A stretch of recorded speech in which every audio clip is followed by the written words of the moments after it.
I got like millions of ideas. Exactly. I mean, so many ideas. I thought you were about to say I got like millions of dollars.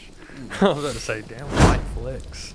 No, I don't. But I do have millions of ideas, and I think that they're worth millions of dollars. You just need a way to All of them monetize an combined, idea yeah. per dollar, But and you'll be fine. It's not a monetization thing. It's a time-based thing. Yeah. Like Limited- I can get the money to start these companies. But you'd need to put all of your time and attention on it. They're not going to do shit unless somebody's doing it, making the sales. It's not the idea, it's Right. the execution. Exactly. Yes, I mean, coming up with an idea is one thing. Doing it is way different. You know, there's probably a lot of people that's come up with good ideas, but you can't if you don't get with it and do it. It ain't gonna matter. That's what I was talking to the guy that we're doing that logo for, you know, and I was talking to him.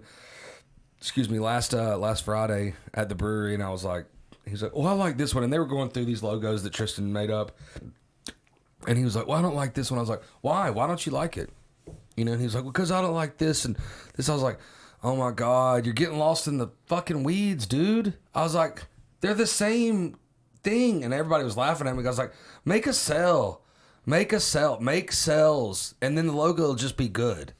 You know what I mean? Like the Nike swoosh is shit. It's not that great of a logo. But it's that great of a motto. Just do it. It is, but you would if You just need to do it. yes, but if it was Logo FootJoy, left, you wouldn't think it logo was that right. great a logo. You're like, oh, it's just FootJoy, right? Like they made that logo good because of how good their company did. It had nothing to do with that. Oh, that check mark is just an incredible idea. Oh my God, who came up with the check mark? No, they built badass shoes, and people started buying them, and then that check mark became iconic because of them. It's not vice versa. It's oh my God, make a sale. You have to make a sale, and then that logo becomes good. I mean, your point is she could have made anything. It could have been a check mark or Wouldn't matter. a It wouldn't flat matter. line or Anything. It circle could have been very extravagant too, and it wouldn't have mattered. yeah, it wouldn't have changed No. the trajectory. The guy was making cross-country running shoes on a waffle iron. That's what he did. That's what Shoe Dogs was He about, was right? he was the head coach of the Oregon Ducks cross country, Prefontaine, and he made, you know who Prefontaine is? It was a badass runner. He died in a car accident. Went to the Olympics a couple times, but he was an icon in the cross country running. But Steve Prefontaine. Steve Prefontaine, There's yeah. a dope movie just called Prefontaine. there's a couple of movies about him actually, but the guy was, you know, just a legend athlete, you know, and his coach is the one that invented Nike. That doesn't say that in any of those movies, but it is him, and he's making them on a waffle iron. Yeah. Who's Donald Sutherland plays the coach? Yeah, he does. He does. Yeah. In one of them, I know there's a couple different ones. That one's the best one though. The one you're talking about. I can't is the remember. It's best been a one. long time. He almost dies in that movie. The guy that plays Steve Prefontaine almost died in that movie. The actor almost died. The actor, yeah. How? Being in like super shape, because he was super thin. Like that guy weighed nothing. He was a cross country. Oh runner. yeah. He was running And probably so he 120 was like- pounds soaking wet. Well, that guy wasn't going and like running 100 miles to get in shape. He was like, I don't think I'm gonna eat this week. You know, that's how I'm gonna look like a cross country. I don't think I'm gonna eat for the month of May. The whole month of May is done. Mm-hmm. Cory Hewett, right? Yeah. Cory Hewett. What's your company's name? Gimme. Welcome Thank you. to the room. This is where all good ideas The start. podcast magic. It is. It's the magic. It's the magic. Especially we have Bailey here. He comes up with. We all put our little recipe in, and we come out with a good product. Awesome. What do you think? I think you two together, I mean, it just makes an exciting atmosphere. And we got you can't forget Tristan. Yeah. He's twisting his beard, thinking of something. Yeah. Tristan's like a wet napkin gain sometimes, and 5 sometimes IQ he's like a points. Jack Yes. Russell. Yeah. Yes. I wonder what podcast I'm gonna do next. Twisty. So what's been up, man? Well, you got to talk to Evan. Yeah, we did. Yeah. We did. He's And, awesome. Yeah, he's certainly the charismatic half of the duo. What would you call yourself? I don't know. The brains of the operation? Probably other. a couple 4-letter words. Yeah, the other. Yeah. The other. Yeah. The other guy. Well, when I met you today, and I think I met you before a long time ago. And I told Evan that I think that I passed by you guys at Atlanta Tech Village a few years ago. It's possible. We were in the basement for a lot of our time. Put you in the basement. Exactly. Put those guys in the basement. I mean, I think we're the only hardware startup there for a while. So like, we don't know what to do with you guys. You know, your vending machines could break the glass. Downstairs, there's no glass. So we fit in right there. For sure. They've got some more hardware startups now. A couple more. They've got at least 3 that I can think of that are very interesting. 3? An automotive they have, related 600 one. startups Automotive there? hardware? Yeah. For Oh, what? you're talking about Greensey. No, I'm No. talking a different company. Okay. And also the Lauren Longo's company is out of there as well. They're a hardware startup. Oh, that's the baby one. Yeah, so Right, the they baby built monitor, like a piece yeah. of hardware that's looks like a thermostat you hang on your wall for all these. It tracks all these different events for your baby. So like, you know, every time it pees, you mark down it pees. Every time it eats, you mark down that it ate, and then you have this app interface that shows you like, hey, your baby hasn't eaten. Reminds in you 4 their hours. name. You forget know, it. You know. But that matters. Think about like you've got a 3-year-old, right? I've got a 4-year-old. I'm glad I remember. I can that. like yesterday close my eyes and remember the fatigue. Oh yeah. Like it's just a very fatiguing. But you were young when you had your baby, when you had Harrison, so you're more equipped than a 30-year-old to do that. See, the reason you're supposed to have babies in your early 20s is the same reason you don't have hangovers in your early 20s. Exactly. Right? You're supposed to be You're better equipped. exactly. the universe. Yes, you are. You can get less sleep. So when I have to say, my wife is pregnant again right now. And I'm so congratulations. excited, but I have How old are PTSD you? about the sleep. How old are you? 31. Oh, cool. So how old, you have a 3-year-old. So I had my first child at 30. So about the same. Yeah. So 30 and then 33. You got a boy? A boy. Yeah, a 3-year-old boy, and we just found out it's going to be a little girl. Nice, Oh, cool. congrats. Yeah, Yeah. yeah. So yeah, my business partner, they're having their baby next week. Oh, wow. Is it a girl too? You know, Natalie will be Back-to-back Chris's girls? second. Yeah, both of us. We blow the balls right off of them, man. So we can only have girls. Golly. Yeah, it's a good. You never heard that saying? Yeah. No. Yeah, it's a good one. Never heard No. that. I hope I never hear it again. Yeah, why? It's Still- what it I'm is. still trying to figure out what that means. So Yeah, it's we can only have girls. Something in the MP group water. You know. yeah, I Yeah. mean, I'm in that boat right now. You So- guys were in ATV when you had your first one? No, we delivered at the hospital. No.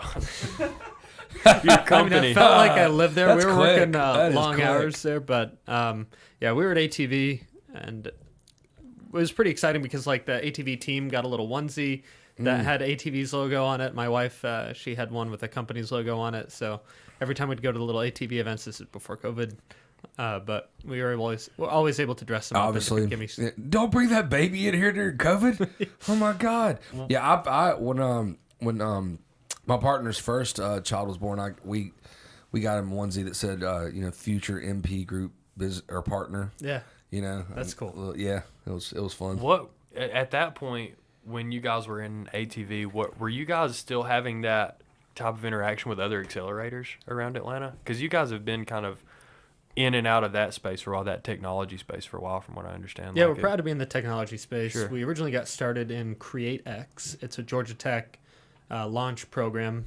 From there, we actually found office space and kind of incubated with our first customer. And then from there, we got seed investment from David Cummings. And part of wow. the condition of that was that we would relocate to ATV. So we did that, and we were there for a while. And then we decided to grow again. Sure. Sweet. Sure.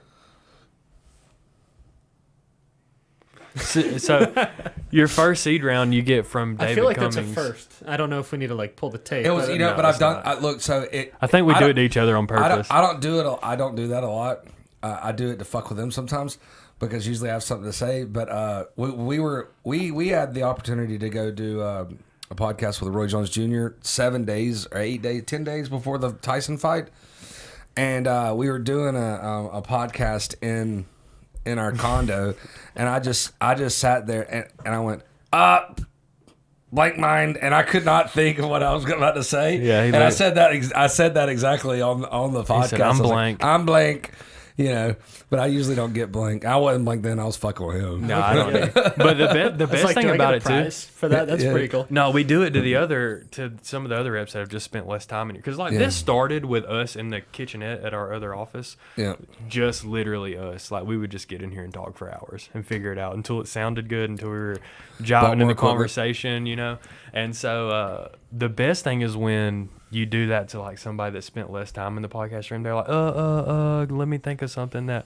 But it's cool when you're. I did it on purpose to Chris too. The first time he was in here doing it, and my business partner, but it took him like a second to know what I was doing and turned back around and started talking. He knew. We've known each other forever, so he fucking knew it for sure. He was like, and just started asking another question. And after that, he's like, "You're such a jackass." I was like, "Sorry." I put the influence on it. I don't really care. But so you've got your first seed round from David Cummings. What all comes with that other than relocating to ATV? Does that initial ball and chain? No, does that initial investment with like that? because you're so early in your idea? That's why I was going to ask you. Is like kind of what is your thoughts behind taking, you know, money or funding in the first place? Because like there's a time and place for that, you know. And so like if your idea is valued at so little because you don't have a hardware piece of your hardware technology, or you're, you know, not far into your coding journey, like you still have a lot of that infrastructure to build out.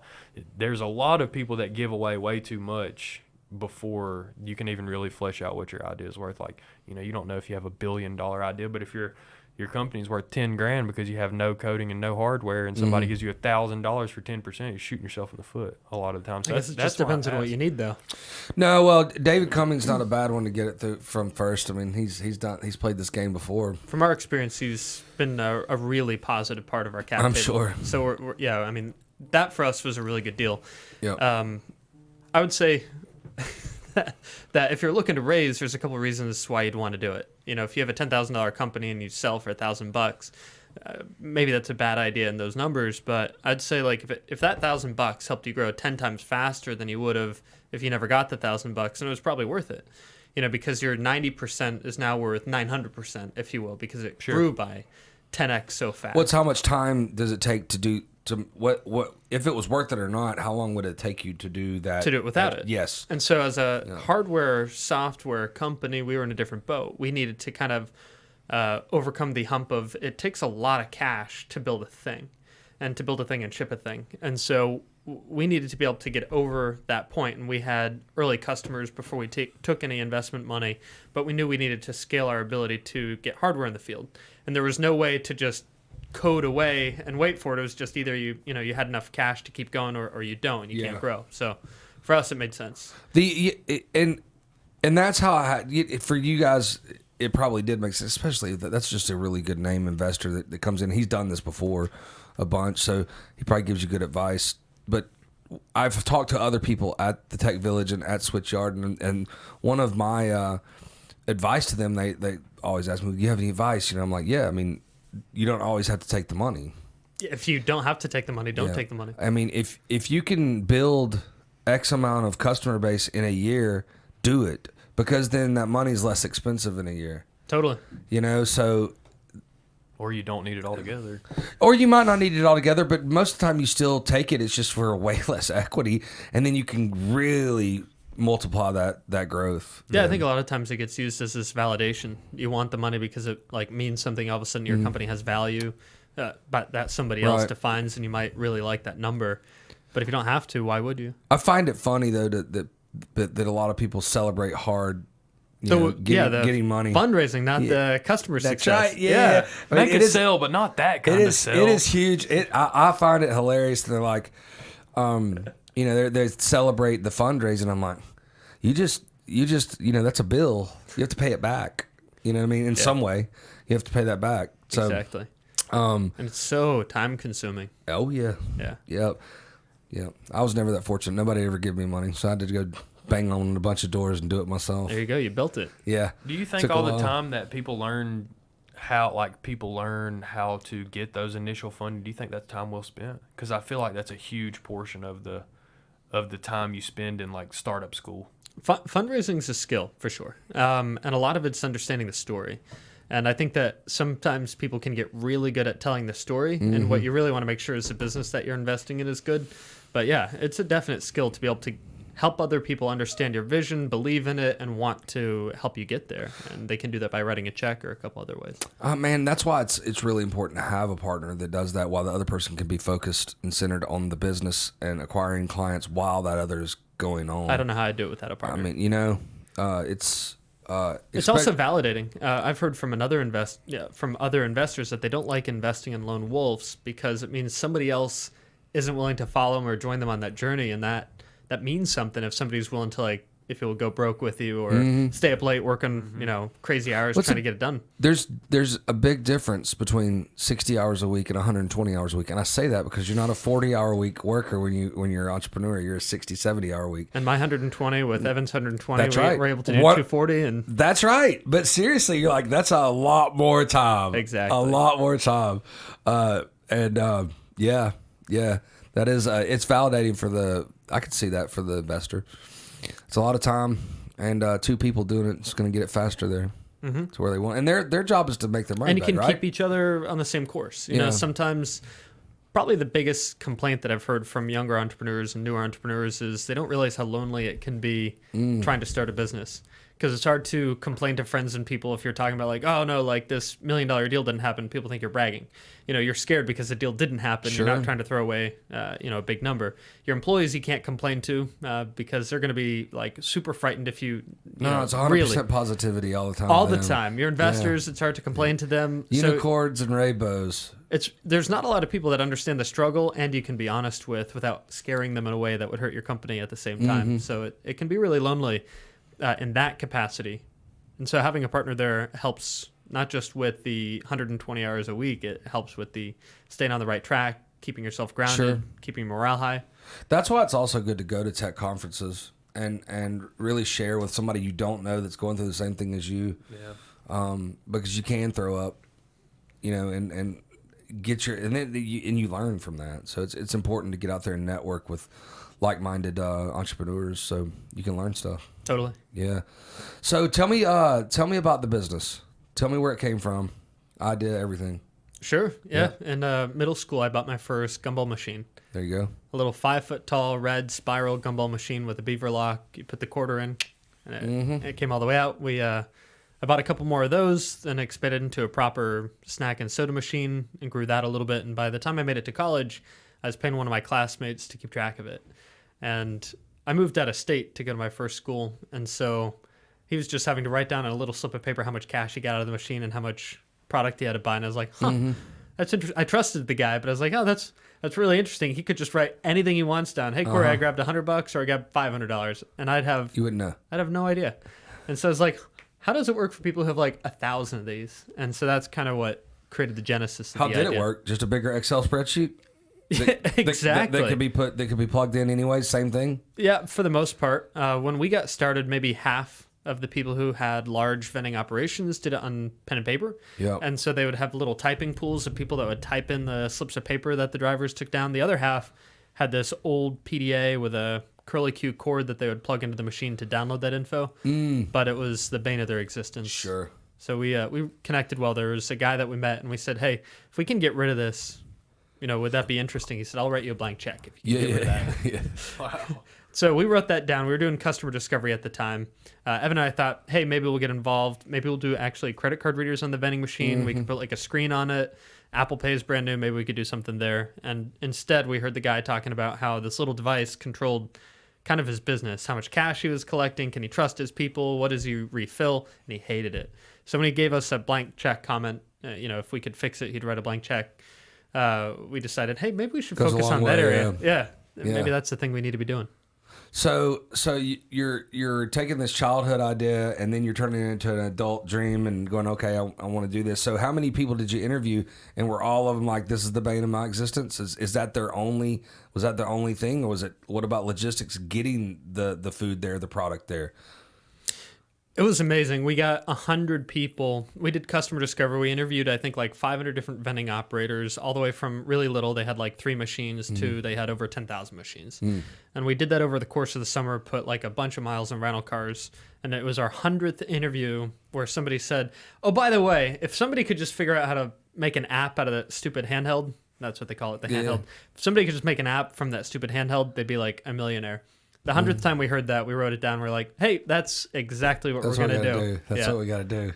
So it didn't take 50, it took 100 for you. Like, that's what we're going to do? Yeah, it took 100. We really wanted to do the sexy payments thing. I don't know if you guys have heard of it, but credit card processing and stuff. Yeah, we've heard of it, yeah. There's money to be made there from time to time. So we thought maybe there's something there, new technology, payment processing, but it didn't go that direction. Our customers had a different payment. Well, there's plenty of time. We're young. We can still make that happen, you know? I know a company that will be interested in doing that with you guys. Just there we go. I'll hook you up with them after the podcast, for sure.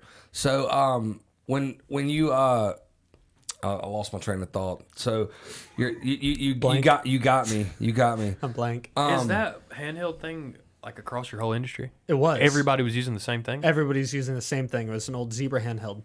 Huh. And so we were like, hey. That kept inventory and everything in it. Yep.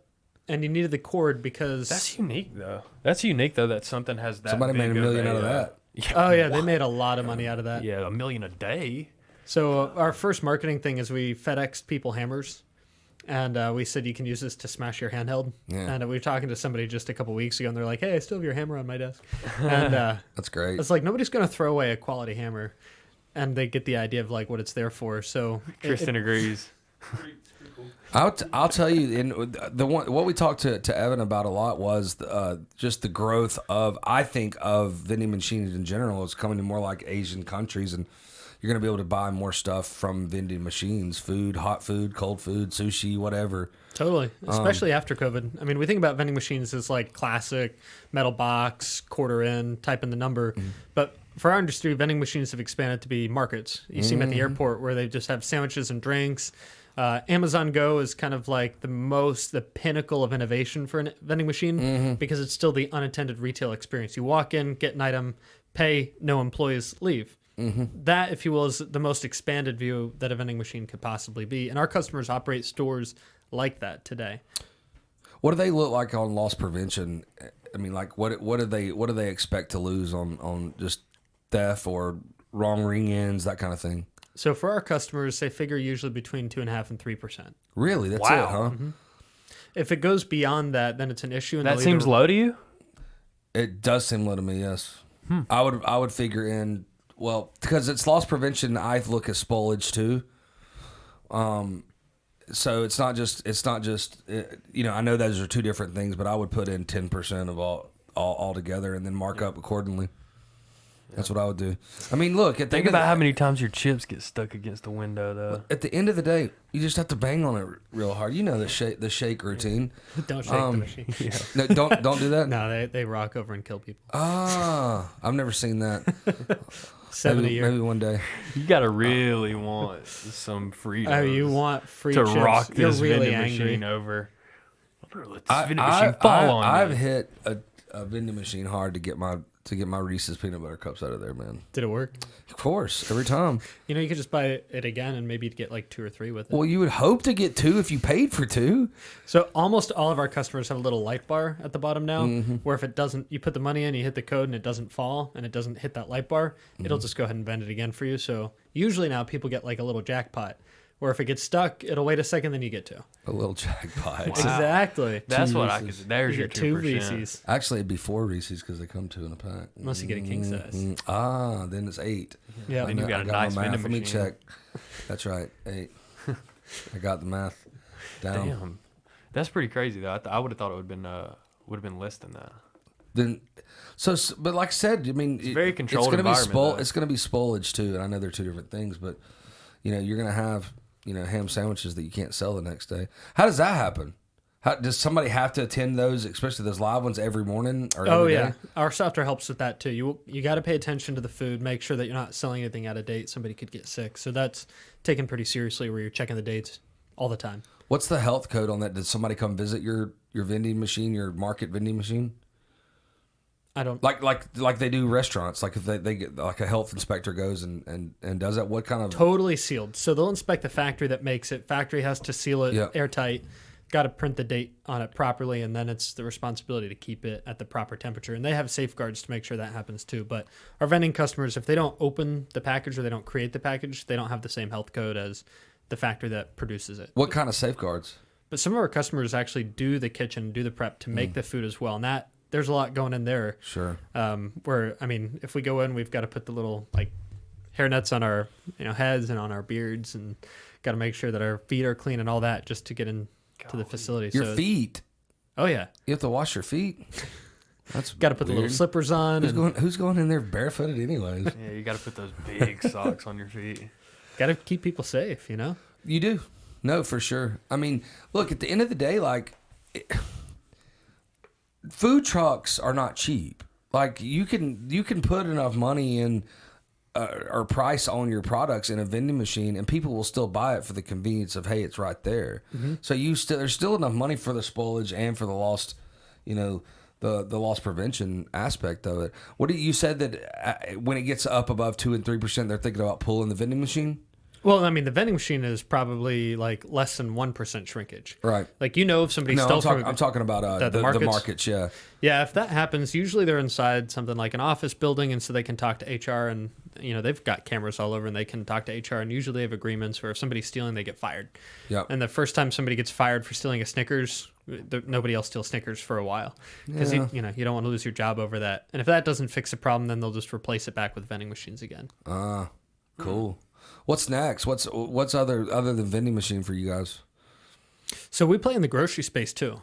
That's right. So we build software and hardware that, like we said, connects to the vending machine. The software helps manage what goes in it. Are you pulling, food out? If hopefully, we've done our job correctly, we didn't send too much to begin with. We help on the grocery side too with deliveries. So some of our names, and they are NDA protected, unfortunately, but some of the names are names that people would recognize, and we help track the deliveries between the brands that produce them, like a bakery, for instance. Every single day they're making fresh bread, and the fresh bread doesn't get sent to a warehouse until somebody orders a loaf. Every morning, somebody wakes up at like 2 a.m. They get the food in bread their lines, yeah. Oh yeah, food's on the truck by like 4 a.m. and they're driving to grocery stores, and by 5 a.m. the bread's hitting the shelf. And so we help in that moment of transaction to help them count how many, if you will, breads were delivered and generate the invoice that gets them paid from the grocery store. What is like I'd mentioned earlier about some other countries are really a lot bigger in the vending machine space. Have you gone overseas, and do they have that software already that you've already developed here? We haven't gone overseas. I don't know what they're using right now to manage it. They use a different data standard. Ours is called DEX. Everywhere else it's called EVA. But right now, other than from a food perspective, the U.S. outpaces everybody else. Sure. From a vending perspective, we really more like sales. Oh yeah, way more sales. Huh. Okay. But so those are the machines, not the markets and things like that. Yeah, okay. The markets are getting huge everywhere. I always heard that you could walk by vending machines, and I don't know if this is real, like in Japan, and they'll pop up. You can pop up marketing on your phone. Oh, that's pretty cool. And then like, hey, there's a sushi vending machine right here. Or there's a pizza vending machine right here. That sounds amazing. I didn't know. I don't know. So if you guys try to do that with your software, you got to give me and Bailey for the idea. Only very modest 25%. Not a piece. Together. Together. Yeah, that's a deal. I think so. Yeah. I think so. You'll have two good salespeople then too. I'd hate to know what you got for that money. At 25%. God, I'd hate to know what you gave away for that money. We really appreciate you coming in. It's been awesome. I loved meeting you and your partner a month or so ago, and I expect nothing but big things from you guys. I appreciate it. How can we get a hold of you? Who's your best client? How can our community help you? Okay. How to get a hold of us? Visit us online, Gimme, Gimme, vending.com.